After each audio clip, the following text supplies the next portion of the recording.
Good morning students, welcome to our online class. Students, आज हमारा topic है atomic mass.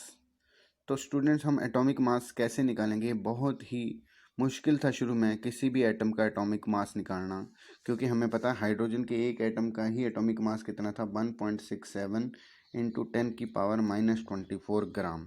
तो देखो, 1 ग्राम से कितना -24, उसके नीचे 24 जीरो लगा दो और फिर 1.6 से मल्टीप्लाई कर दो।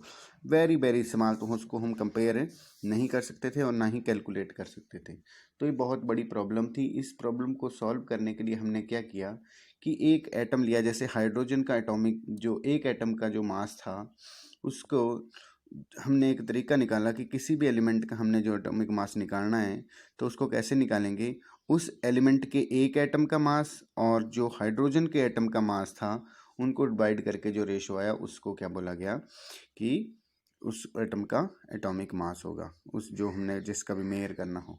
जैसे देखो, पुराने ज़माने में हमारे पास किसी भी चीज़ को मेयर करने के लिए, जो वेट को मेयर करने के लिए नहीं होते थे कुछ भी, तो क्या करते थे, पत्थर ले लेते थे और एक या कोई चीज़ ले लेते थे, स्टोन ले लेते थे, और उसका जितना वेट होता था दूसरी साइड उतनी ही चीज़ वो रख देते थे, तो उनसे हम उस जगह वेट कर सकते थे। तो वैसे एटम को भी ऐसे ही करते थे, उसका मास, किसी भी एलिमेंट के एटम का मास निकालना होता था। लेकिन बाद में क्या देखा गया कि हाइड्रोजन इतना ज़्यादा अबंडेंट एलिमेंट नहीं है। 1961 में IUPAC international union of pure and applied chemistry ने सिलेक्ट किया कि सबसे ज़्यादा अबंडेंट आइसोटोप जो है वो कार्बन का है। कौन सा? C12 isotope. तो हमने उसका जो C12 आइसोटोप था उसका मास था 12U। कितना था? 12U। यू यूनिट है, उसमें मापते हैं। तो इसका हमने 1/12 मास जो लिया उससे हम कैलकुलेट कर लेते थे, जिसको बोला गया एटॉमिक मास यूनिट।